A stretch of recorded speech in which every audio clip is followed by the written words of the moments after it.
In 2006, Norwegian Cruise Lines built the Pride of Hawaii, a sister ship to its famous Pride of America.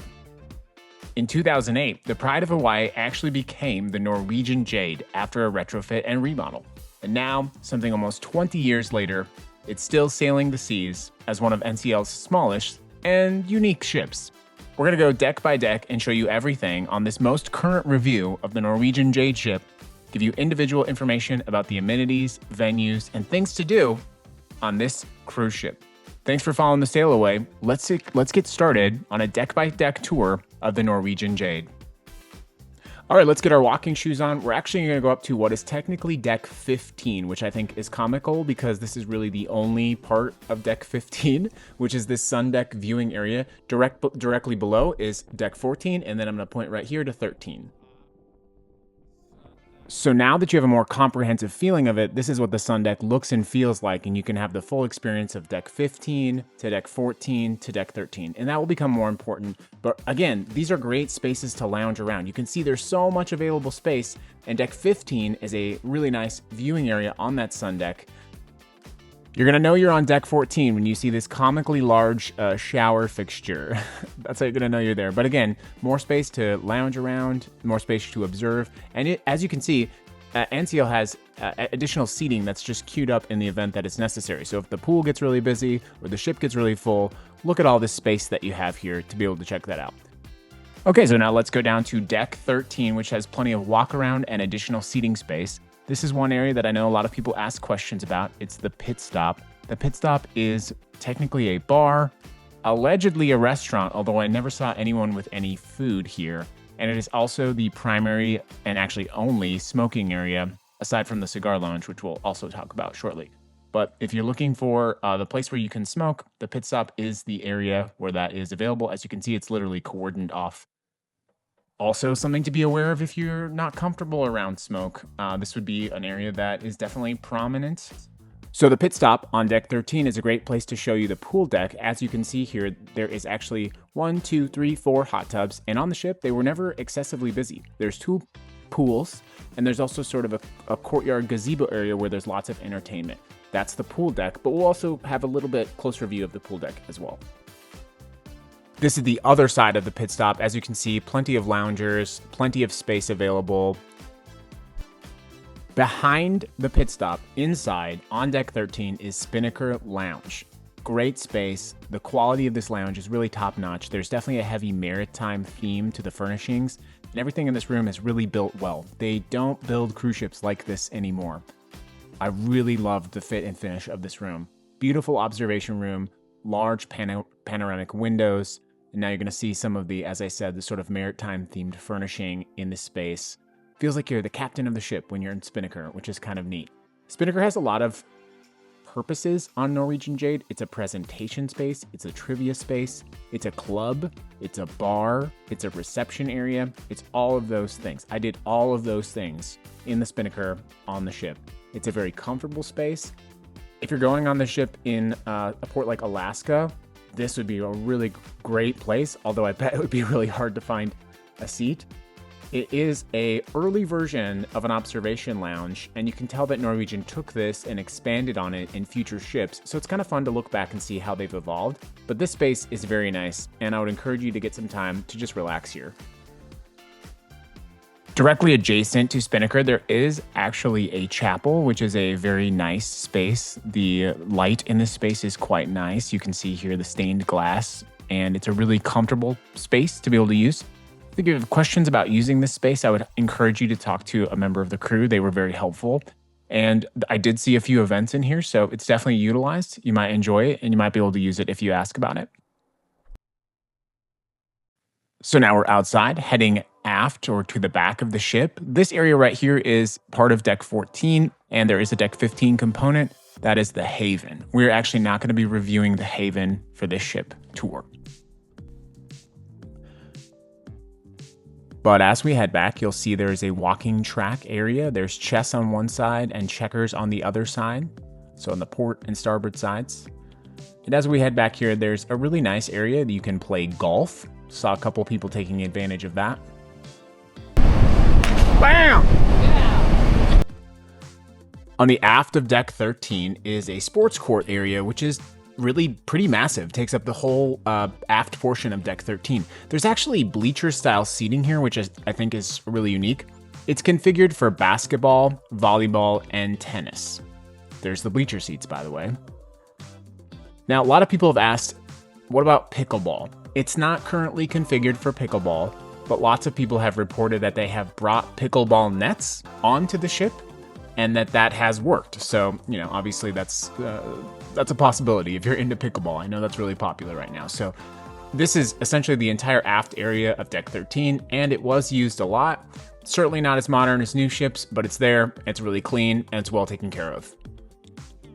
Also on deck 13, two of the best restaurants in the NCL fleet. You've got Moderno and Cagney's.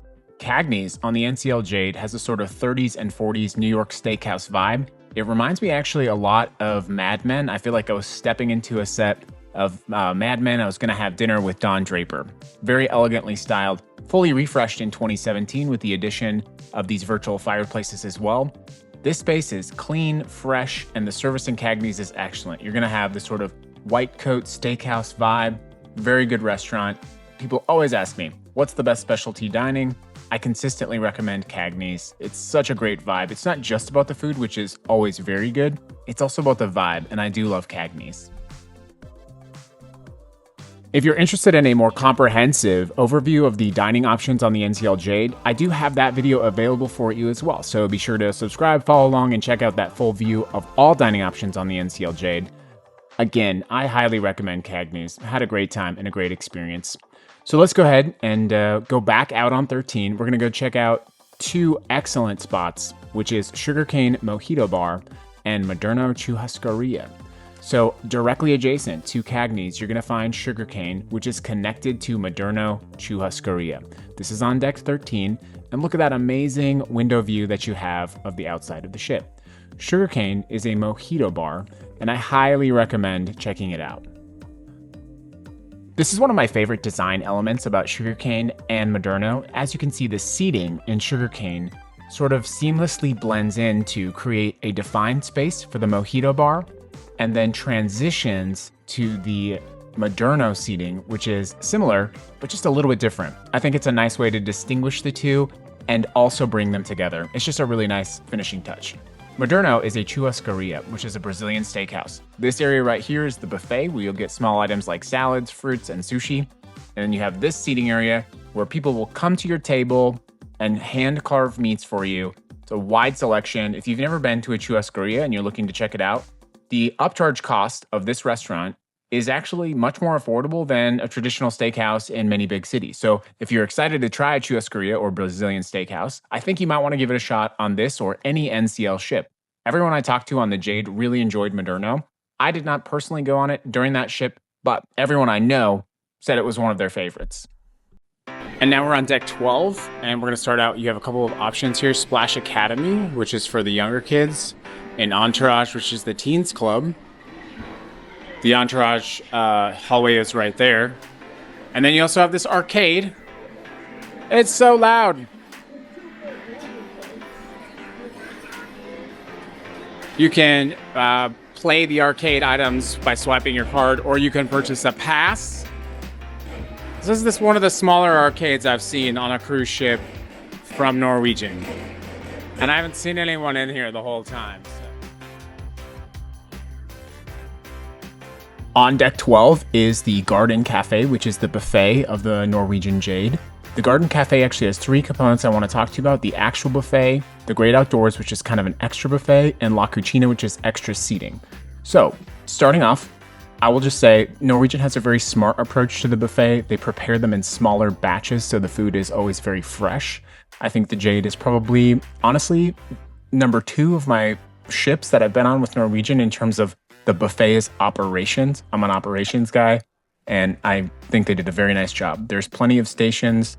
This is the breakfast area that I'm in right now, so you're seeing that they have a wide variety of not only items, but different culinary styles, food from different parts of the world, that sort of thing. The buffet has plenty of ample seating, so you're really not going to have a problem finding seating in my experience, but we'll talk about that a little bit more in a second when we cover La Cucina. Again, I only went to the buffet occasionally to grab a few things, but people were consistently in the buffet. The omelet station was a big hit. There's plenty of really great areas. One thing about the buffet that a lot of people really don't know, on the Jade, they actually have a very good pizza station, so I would highly recommend checking out the pizza station towards the end of the evening. They have fresh salads. They obviously have dessert items, which is very popular, and there really is something for everyone. I don't have any problem saying that the buffet on the Jade runs very well, but it does not run all day. To give you an example, in the Garden Cafe, you might have it open from 7:30 a.m. to 10:30 a.m. Lunchtime might be 11:30 a.m. to 3 p.m. And dinner time might be, for example, 5 p.m. to 9:30 p.m. Although that can change based on a lot of factors like, are you in port? Is there something special going on in the buffet, for example? La Cucina is a specialty dining Italian restaurant. I actually have a full review of all dining on NCL's Jade that you can check out on the channel. But La Cucina serves as overflow seating for the buffet, which is really cool. If the buffet is a little too hectic for you, but the convenience of the buffet is not, then you might want to go grab a seat in La Cucina in the morning and just relax. It's very calm in here. And as you can see, people are just really enjoying the more quiet aspect of the buffet. But as itself, La Cucina is a very good specialty dining restaurant. I say this often about La Cucina. It reminds me a lot of Olive Garden. That's not a dig at all. Lots of people love Olive Garden. And I like La Cucina on NCL's ship. It's a really good value. This space is not my favorite La Cucina in terms of decor. However, service was good, value was good, food was excellent. So I don't think I'd have any problems recommending the Jade in terms of La Cucina if you're looking to upgrade to specialty dining. Now let's go outside of Deck 12 for the last part. Aft of the ship is the Great Outdoors, which is sort of a micro buffet, a bar, and extended seating area with a great view of the rear of the ship. This area often has food when the Garden Cafe does not have food, when it's not open. They put small items here. This is one of the most popular bars on the ship, and it's a sort of micro buffet, a good seating area. We also play things like sports on TV at night. For some reason, this was one of the most popular bars on the ship. It was always poppin'.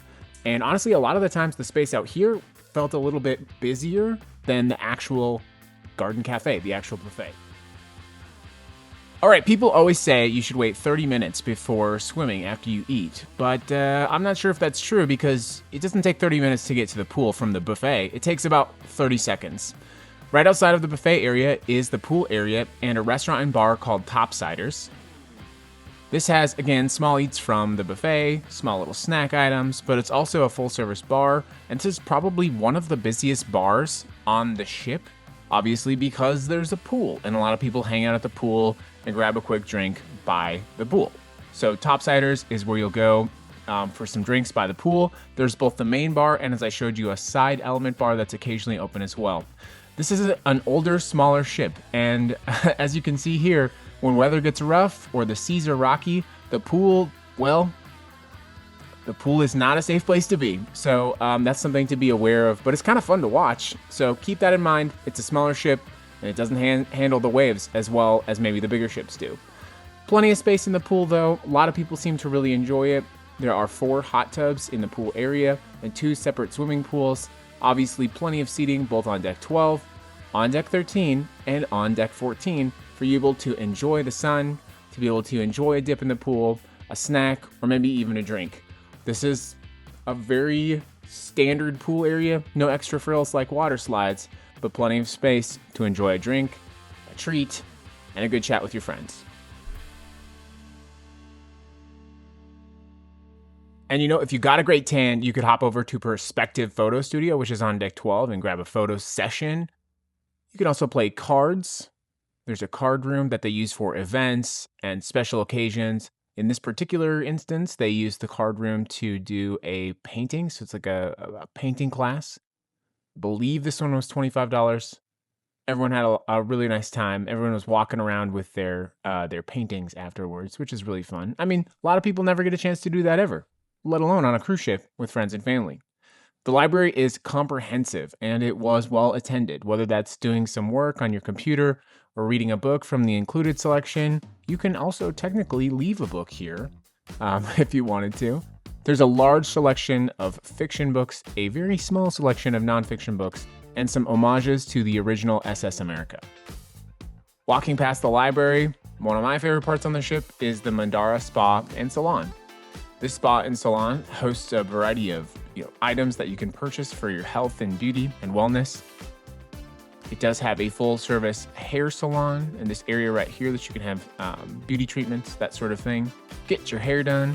And then, of course, the spa and salon. This is an extra package. I do have a full review and overview of the spa space that I encourage you to check out. I have some thoughts about this very old thermal suite that I think you should check out.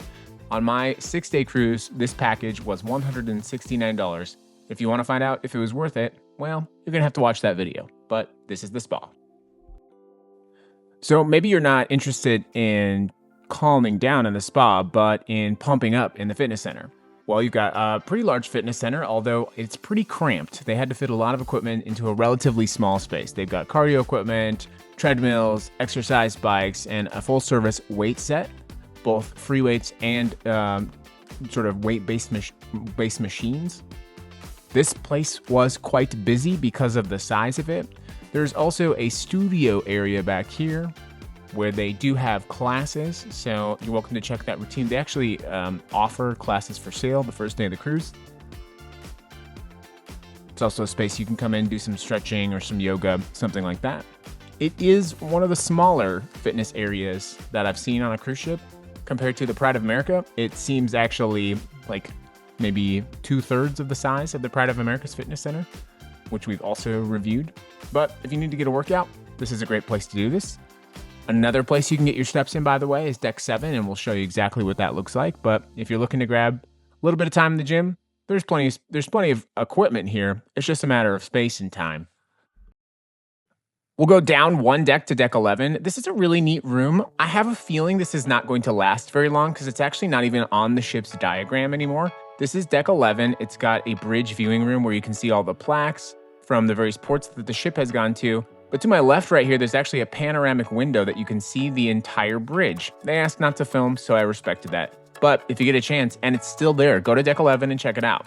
So now the thing about it, Decks 10, 9, and most of 8 are largely staterooms. So as much as I'd love to show you every single stateroom, that's kind of not an option.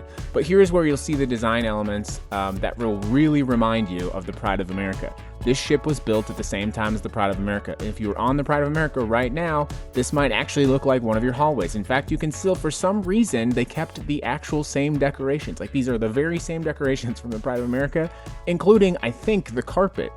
The one difference is the wood paneling on the walls that they kept through the rooms in the Jade, which is an interesting choice. But these hallways look up. I mean, if I woke up and I wasn't sure where I was, I would have thought I was on the Pride of America. On Deck 8, once you get through some of these staterooms, towards the midship area is Oceans.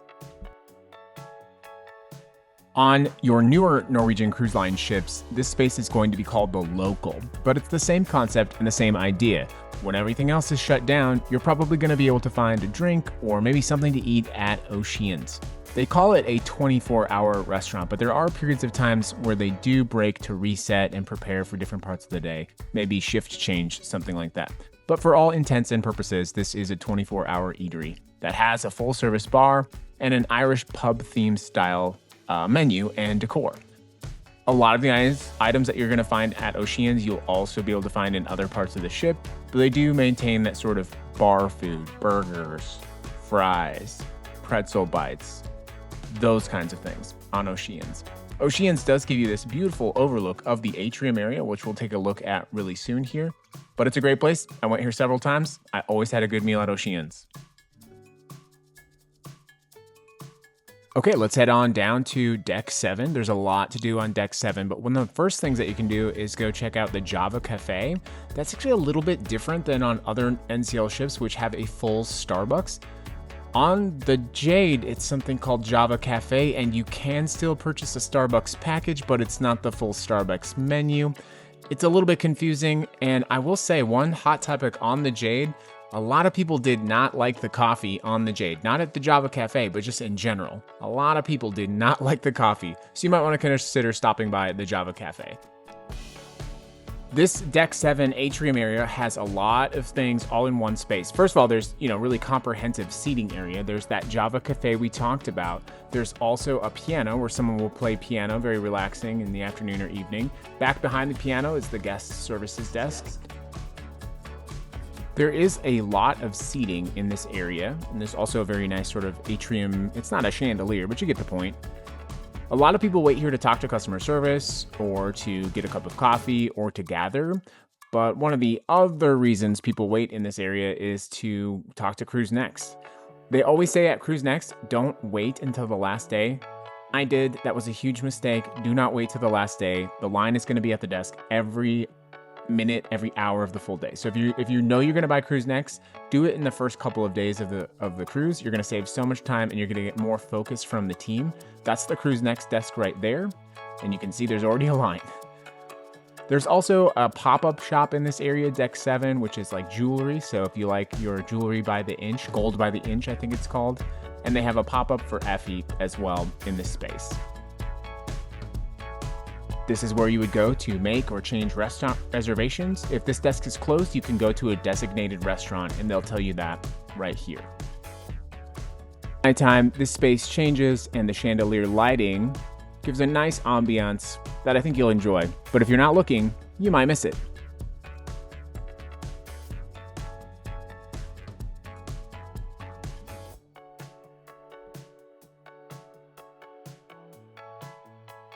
As we head aft, you're going to walk through the photo gallery where you can purchase photos that were taken of you on the cruise ship. They host classes for things like how to take better photos, which I think is a really nice touch. They have this iris photo area where they'll scan your eye and make a print, which is really being heavily promoted on all NCL ships right now, but I've never actually seen anyone do it. And here you can see they're actually doing a class. I think this class was how to take better pictures with your phone. People seem to really enjoy it. They also sell cameras and GoPros, that sort of thing here. So if something happens and you need to stop on the ship, I guess you could. It's considerably more expensive. Speaking of shopping, Tradewinds is in the very back. This is a large shopping area. Compared to some other ships I've been on, the Tradewinds space here is quite big. Whereas some ships break it out over perhaps several different stores in a shopping area, most of your shopping is going to happen aft in this space. You can see there's a ton of stuff. There's really just a ton of stuff back here. So whether that's souvenirs, shirts, colognes, pay attention to your freestyle daily and check back at Tradewinds because a lot of times they have very special sales. There was a t-shirt sale today as I'm walking through, which was it was very busy. Right there you saw NCL is doing this thing where they're selling used luxury bags or gently pre-owned luxury handbags on their ships that have been authenticated. So if that's your thing, most NCL ships actually have that now. Here you'll find some general cruise, souvenirs as well as some branded items. Disappointingly, the NCL Jade did not have that little ship icon. There was no little ship that I could take home, which was kind of a bummer. But, a lot of times you're traveling and maybe you don't have as many clothes as you thought you needed. This is a space on the ship where you could buy it, as well as things like beauty products, again, colognes, fragrances, all that sort of stuff. And they're more than happy to answer any questions that you have about the items you purchased in Tradewinds. So now we're going to head back forward. Through this area, you're going to see the sort of static art gallery where they'll put some of their pieces before the art shows. And here is the internet desk area. This is not a free internet area. It's where you just can sort of sit and maybe use the computer, that sort of thing. You'll also use this area if you have questions about your internet, maybe something's wrong with your package. They do staff that during the daytime to answer your questions. Outside of Deck 7 is a full walk-around promenade. There's really nothing fancy out here. It's just a place to walk and to look at the ocean. There's a lot that's happening in midship on Deck 7. Let me just show you what that looks like. There's Jasmine Garden, teppanyaki, sushi, and sake. So let's take a look. In this midship area, you have Jasmine, which is an Asian fusion style restaurant. It's a upcharge. I have a full review on this area. I did not like Jasmine. I didn't think it was a good value. The sake bar is an open bar. And then they also have, as you can see here, a full service sushi counter. We'll talk about that in a second.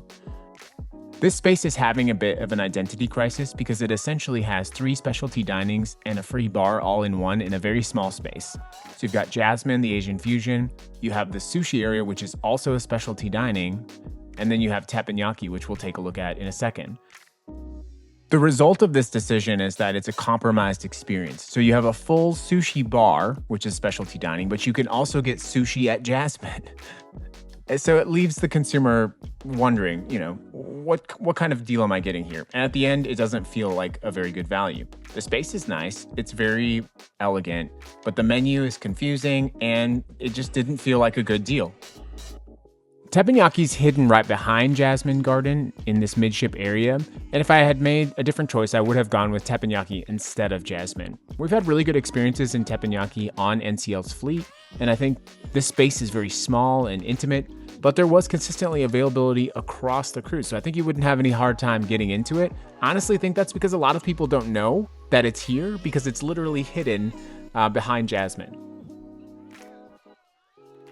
Continuing forward on the ship, on deck 7, we're going to go see Bliss Ultra Lounge. I gotta tell you, this is probably the area of the ship that feels the most dated. Bliss is a general purpose lounge area that's both a bar and a meeting space. Here you can see they set up the art display for the art show in the afternoon and auction, but it's also used for things like karaoke, presentations. They play movies during the daytime on sea days in the Bliss Ultra Lounge. And it's a very big space, and a lot of people use it, especially for karaoke, especially for the art show. But Bliss Ultra Lounge on the Jade needs an update. It felt very dated. It felt very sort of falling apart. The seating looks a bit old. It's a heavily used space that's showing time and age. A timeless space in the NCL Jade is forward on deck 7, which is the Stardust Theater. Very nice, very clean space. It's kind of like I said, it's a timeless theater space with plenty of seating considering the size of the ship. The theater does host a lot of entertainment. They have shows, production shows, they have events in the space, and it's also sometimes a meeting space for excursions. This is Tahini, who is the cruise director. I think she did a great job. And then on one of the last nights, they do this thing where all of the crew comes in, says hello, and you're wondering, if all the captains and all the crews are here, who's running the ship right now? But don't worry, you're on vacation. Let somebody else worry about it. One of the things they were able to do by changing the home port of the Pride of Hawaii to the NCL Jade was to add a casino. So the casino here is a very large space. It's one of the nicest casinos I've seen on a cruise ship. And a lot of people on the trip were there because of the casino rewards program. So if that's something you're interested in, this ship seems to have a really nice, very big space that everyone here seemed to enjoy.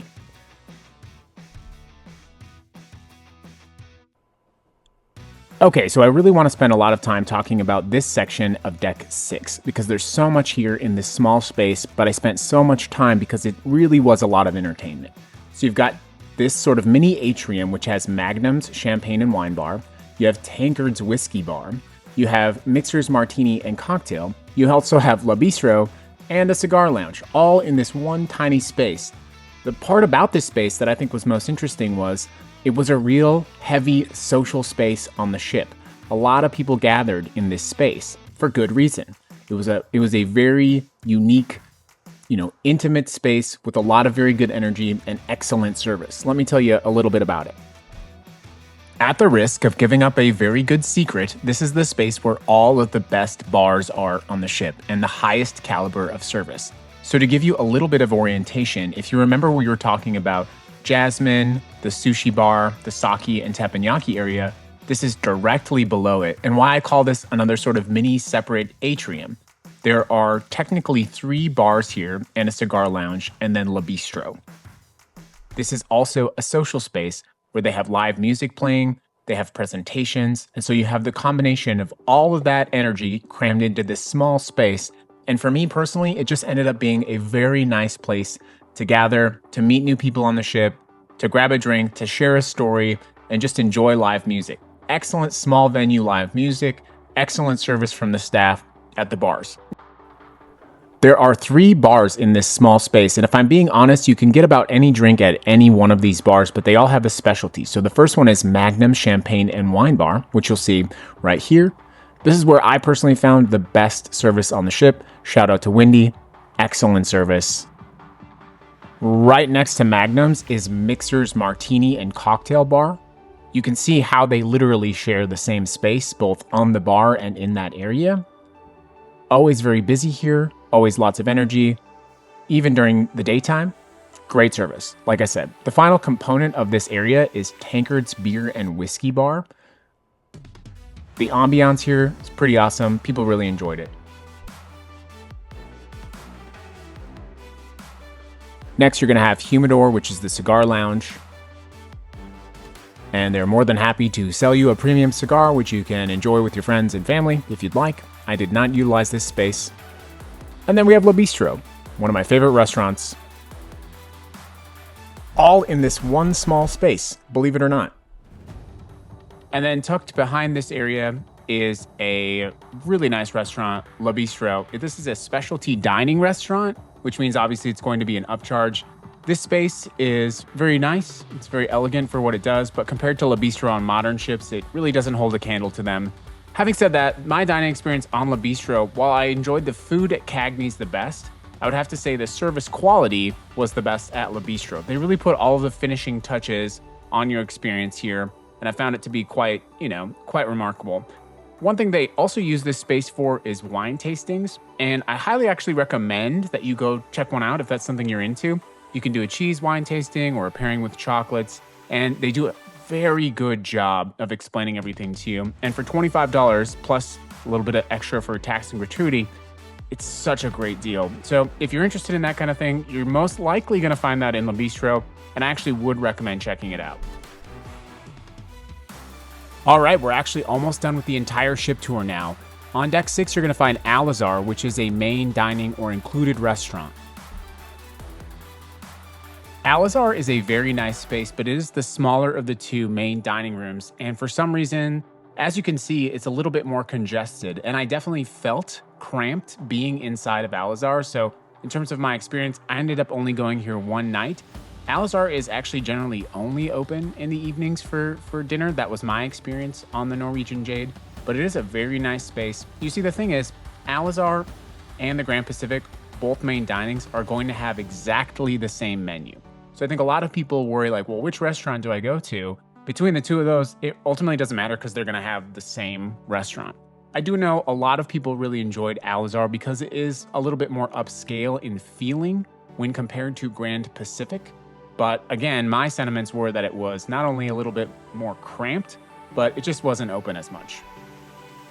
And again, this one's a little bit interesting. You get to Grand Pacific, which is on deck 6, from going aft to deck 7. It's a little bit hard to find it right away, but basically you're gonna go back by trade winds on deck 7 and down a set of stairs. You actually can't get there on deck 6, which is very interesting, but not uncommon in this generation of ships.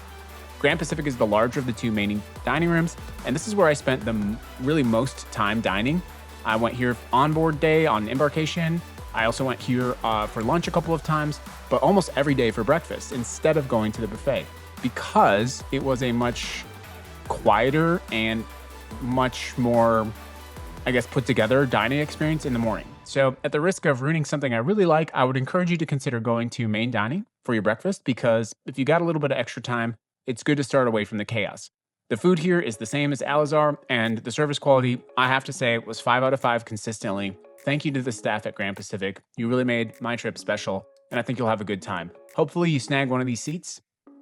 Now let's cover dining one more time because I want to let you know what's included and what is not included. So starting back up at the top, we have Cagney's, that steakhouse that is an upcharge or specialty dining. So is right next door Moderno. Moderno is also an upcharge or part of your specialty dining that may be included with your room.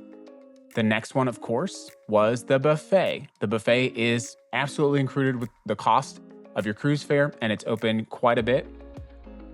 In the buffet is the great outdoors, right behind the buffet that is, and that is included. So is Topsiders, which is right by the pool.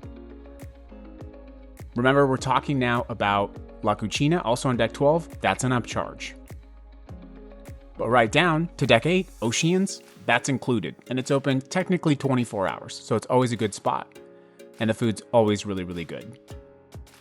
On deck 7, Jasmine and Sushi are upcharges, as is Teppanyaki, both upcharges. And then on deck 6, in that same area, you're gonna have Le Bistro, which is also an upcharge. My personal favorite dining experience.